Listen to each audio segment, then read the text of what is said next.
My mum kicked me out of my own house for her new family. Years later, I got my brutal revenge. When I was 15, my dad died. My mum, 45, didn't wait too long to start over and moved her new partner in just 2 months later. My dad left everything to me and not even a dime to her. They weren't married. My dad's will was so structured that she couldn't challenge it, and she attempted and even asked me to pass over one of my properties for her to show my new dad that he was welcomed. I couldn't even if I wanted to, because my dad's will was specified that I had to be 21 to have access to everything he left me. This dude had kids, 18 and 19, are their ages now, and my mum prioritized them to keep him happy. I mean, she wasn't like horrible or neglectful to me, but she tended to favor them. And they went on trips, and even if she didn't tell me not to go, she'd say something between the lines of, "Wouldn't you rather go to your grandparents?" by which she meant my dad's parents. I'm not stupid, and I know that she didn't want me there. When I turned 17, she asked me to leave, my own house by the way, because I kept fighting with her man, and I also reminded him of whose house it was. When he wanted to play the man of the house, I also called him John Conroy. My grandparents told me to avoid confrontation, so I went to live with them. My mum would visit me often and tell me how much she loved me, but she needed to keep the peace at home. When I told her she loved him more than me, she said, "No, darling, I do love you. It's just difficult since you can't accept him and you humiliate him." And I admit, when he tried to play the man of the house and my house, my rules, I used to tell him, "Remember your place." But just because he tried to set rules in the house, like until what time I was allowed to watch TV, until what time I was allowed to get in, after midnight they wouldn't open the door on me and I had my keys. I of course never obeyed him, and the fact was the rules were just for me. Whenever he pulled this stuff on me, I just told him, "Remember your place, remember where you're standing, or remember whose house this is." Maybe it was bratty, but that was my way to go on with it, since my mum just said, "He cares for you," or "He just wants what's best for you." Several years later, after college, I decided to check my properties and also the one that my mum was living in. I wanted to renovate it, to rent it, since it's a good one and can help me afford my master's thesis. I went there to inform my mum, but no one was there. Later I found out they went on vacations. I called my mum, but she didn't answer, so I proceeded to change the locks, mainly to officially take possession. They arrived yesterday and they couldn't get in. Of course, they called me, but I wasn't in town. Then I went in today because of some renovation works that'll start in a few weeks. I was in the backyard and my mum came in furious, yelling at me saying how dare I do that. So we talked and I let them know they have 2 weeks to leave. Her husband, who's self-employed, her husband was furious. My mum and her stepdaughter started crying because the girl is pregnant. I'm sorry, but I made up my mind. My mum's family is shaming me, but I'd like to know if the internet thinks I'm the jerk. Okay, my mum's calling me as I write this, saying, "Can we talk?" Update a few days later. Okay, I just talked to my lawyer. There's nothing illegal about changing the locks. Something I already knew since I did it because he told me I could.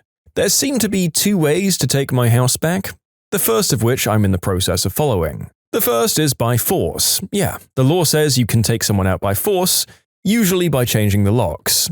They can sue me back and the judge would probably grant them 2 months to find a new place or just give them an order to take their things out, usually 3 days. If they allege that I'm not letting them take their things out, that's normally what happens. The second scenario is by suing them. In any scenario, they won't be longer than 2 months. My name is on all of the property deeds. What my lawyer did suggest is that we have an arrangement between us, my mum and I, which is what usually happens in these cases. We could agree 1 month or 1 week to let her pack her things, and if she refuses to leave after the time we agree, I just lock the house and she'll be given 3 days to take everything out. Okay, second update. They're still using the house, they're not homeless. I also talked to my mum a couple of minutes ago and told her she has 1 month. Well, this was brutal, but from what I can tell, it sounds like you're legally in the right and morally in the right as far as your mum and her man go. And you gave her a bit of time to get her act together and leave. Look, I could understand her having harsh feelings if she had raised you properly for all those years, kept you there and then you'd suddenly thrown her out, but that's not what happened.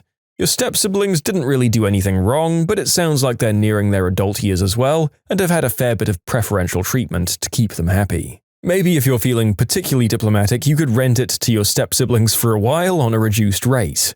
Watch out though, your mum might sneak back in. Honestly, even though this is harsh, she probably deserves it for treating you like that for the longest time when you were both her son and the actual owner of her domicile. I couldn't find any more updates on the fate of your estranged family. I hope that you were at least able to find some peace on the matter and move on to an adult life after what sounds like a pretty raw deal as a teenager. If you like Am I the Jerk, you're probably going to love Am I the Genius. Check it out, linked below. Also, go to amithejerk.com/submit if you would like to submit your own stories. My ex lied about vaccinating our immunocompromised 8-year-old daughter. She now has chickenpox and is in the hospital, and I want my ex as far away from my daughter as possible. Me and my ex split up before our daughter's birth. There were a variety of reasons for this that I won't get into here. One of them, though, was her anti-science beliefs. She was an anti-vaxxer and doesn't trust science or medicine at all. Well, this sucks because our daughter was born prematurely and immunocompromised. We have 50-50 custody of her, but due to her condition and my wife's anti-science beliefs, we argue constantly on how to handle her. Well, recently our daughter has made incredible progress and last year was given the go-ahead to get vaccinated for certain viruses, including chickenpox and flu. My ex went crazy about this and started making my life a living hell, and they threatened up and down to take me to court. Around this time, I also got a new job that paid a considerable amount more than my old one. When this happened, I decided I wanted to move my girl into a private school that has a program for immunocompromised children and offered to pay 100% of tuition. The only problem for my ex, at least, is that this school requires students to be fully vaccinated up to their medically allowed limit in my daughter's case. My ex fought me up and down on this and we ended up in court.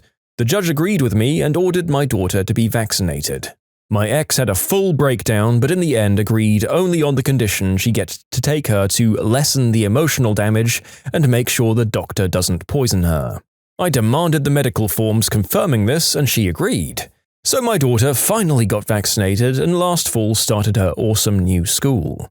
Well, last week my daughter got incredibly sick and had to be rushed to the hospital from school. She somehow had contracted varicella, chickenpox, despite being vaccinated for it. I've been stressed out from the minute I got the call and confused as all hell as to how she got it.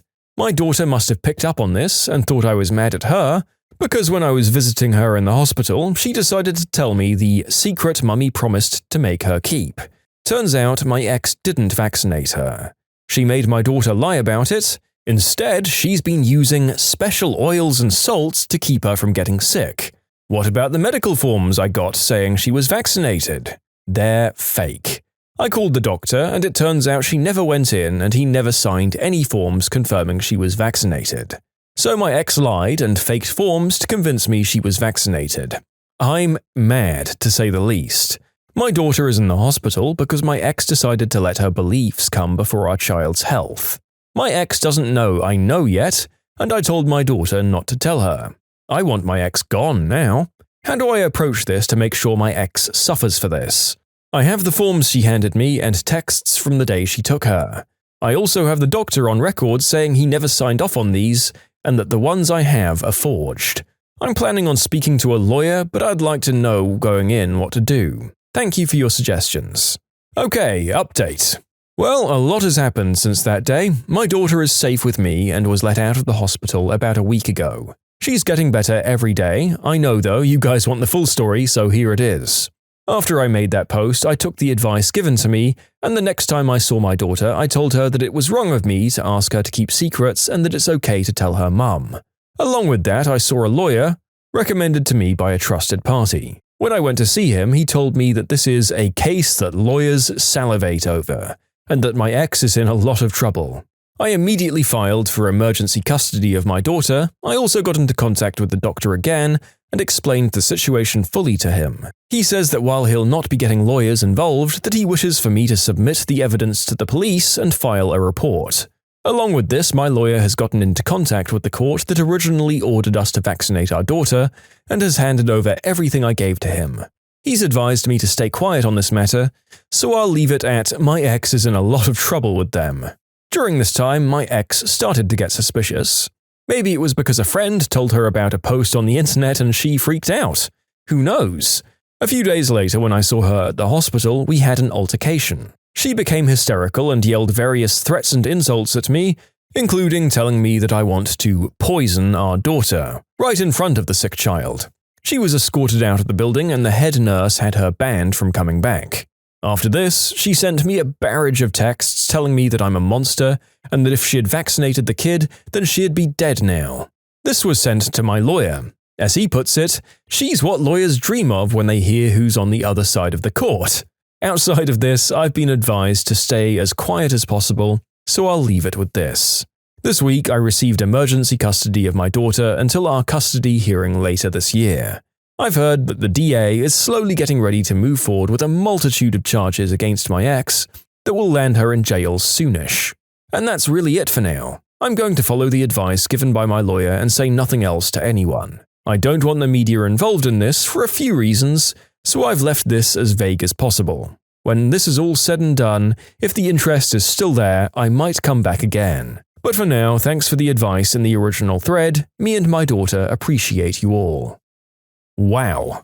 Reading about what this mother was like in the hospital is like reading the origin stories of some of the other Karens that I've seen completely melt down in court, after going in there without having a freaking clue what they're doing or how to behave. Seems like she was pretty red-pilled and willing to lie and forge documents to get her way. Was she just so dedicated that she was willing to risk this course of action for the sake of her daughter? Or was she just so clueless that she didn't understand what the consequences would be? I'd also like to point out that she literally has the evidence of what happens when her child isn't vaccinated. They end up in the hospital with a very preventable disease that they'd also incidentally exposed a whole bunch of other immunocompromised children to. Maybe in her mind, the risk was worth it in order to avoid the author's daughter getting autism or whatever it is that these idiots are so paranoid about. Now, to be completely transparent with you all while I sit here making the video, I have been given the follow-up story by the channel producer, and I haven't read it yet. I'm willing to bet that this man quite rightfully has full custody of the kiddo now. 3 years ago, my ex forged medical records to lie about vaccinating our daughter and landed her in the hospital. Hello again, everyone out there. 3 years ago, I made a post about how my ex lied about vaccinating our daughter. Soon after, I gave an update and disappeared over the horizon. I'd completely forgotten about making that post, as the last few years dealing with a global pandemic and an immunocompromised daughter have aged me like 3 decades. But I saw a post recently talking about my own posts, and it came back like a ton of bricks. After wrestling to get back into this account, here I am. I hope you're all still interested in an update. Well, to give the short answer first, I have full custody of my daughter, and my ex is barred from having any contact with her. The long answer? My court battle between my ex and me was a grueling process. One of the worst periods of my life. It took over 5 months from the time I got emergency custody to get full custody of my daughter. In retrospect, those 5 months were not as long as they felt, but they felt like the longest months of my life at that point. My ex's craziness at that time got worse, even coming to my house and attempting to force herself in to take our daughter. She was arrested for this and charged with attempted forced entry. Before she could bail herself out, the DA decided to throw the book at her for forging medical documents. She ended up spending a month in jail for this, which unfortunately got our custody case continued. The upside of this was that I was given a protective order for me and my daughter out of this, one that bit her in the butt when we finally got in front of that judge. I was given full custody of my daughter. My ex and her lawyer angered the judge by trying to claim that I'd planned this all from the start, forcing her into a corner to vaccinate our daughter so I could use her response to initiate a custody battle. Her actions, her upcoming hearing for committing felony forgery and forced entry, along with the protective order, convinced the judge that my ex was more than a danger to our daughter. She lost all custodial rights and as of now is not legally allowed to contact her in any form. My protective order was extended by 2 years as well. But I didn't need it as it was only a few months later she went to prison. My ex pleaded out, they dropped the forced entry charge and she only got 2 years in prison for the forgery, but was still hit with the felony. She was released early due to COVID though. Since then, luckily I've had no contact with my ex outside of getting the child support I'm owed. I'm not really inclined to keep tabs on her personal life, but I know that she went off the conspiracy deep end. She's now a full QAnon supporter and dating someone who was involved in the Jan 6th insurrection. Other than that, she's disappeared from my daughter's life entirely. As for me and my daughter, the past few years involving my ex have been a living nightmare. We moved to a new state and I had to put her into fully online schooling. But our lives now are great, and amazingly, my daughter was able to get the COVID vaccine only a month ago and is cleared to go to physical school once the summer ends. This saga of my life has taught me so many things. I'm grateful every day to have my daughter with me, safe and in a place where she can slowly grow and get healthier. It's kind of touching that so many people are interested after all this time in a normal guy like me and my daughter. I genuinely hope this is the last update I have to make. Thank you for your interest and see you all over the next horizon. Wow. And I know that I said my money was on the dad having full custody of the kid at the end of this, but even I was completely blown away by how utterly this woman destroyed herself inside court and without. I tried to separate the anti-vaxxer side of her and stay open to the fact that she might not have been full-blown QAnon, but come on, of course she was. That level of delusion ended up at its logical place. The story strikes me as real in that even though the father had complete legal victory, he certainly didn't feel that way at the end of things. Years of grueling court sessions and a few horribly stressful incidents in which his house was broken into, and his daughter's health was threatened again. I hope that he and his little one stay safe for now. That was an epic saga the likes of which we haven't seen before. Am I the jerk? I went on vacation with my friend and her family, they kicked me out, I got my own room, and stayed. I'm in college and my roommate from last year, Meg, whose family is really rich, said she could bring a friend on vacation. It was kind of awkward, I was her third choice, but her family vetoed the first two because they didn't want her bringing a boy or this other female friend of hers they disliked. Her parents brought my plane ticket and booked the resort, which I was very grateful for, and I saved a lot of money up so I could make sure I buy my own food and activities when I'm there and treat her family to a dinner as a thank you for the ticket. But when the trip started, it was just bad. It was her, me, her mother, her father, two of her father's friends, and her three brothers going. On the flight, they all got first class and got me an economy seat. But I didn't say anything because why argue about a free ticket? The first night, they went to a grocery store. It turns out they wanted to cook at the resort kitchen for the whole trip. And by they wanted to cook, it actually turned out they wanted me and Meg to cook.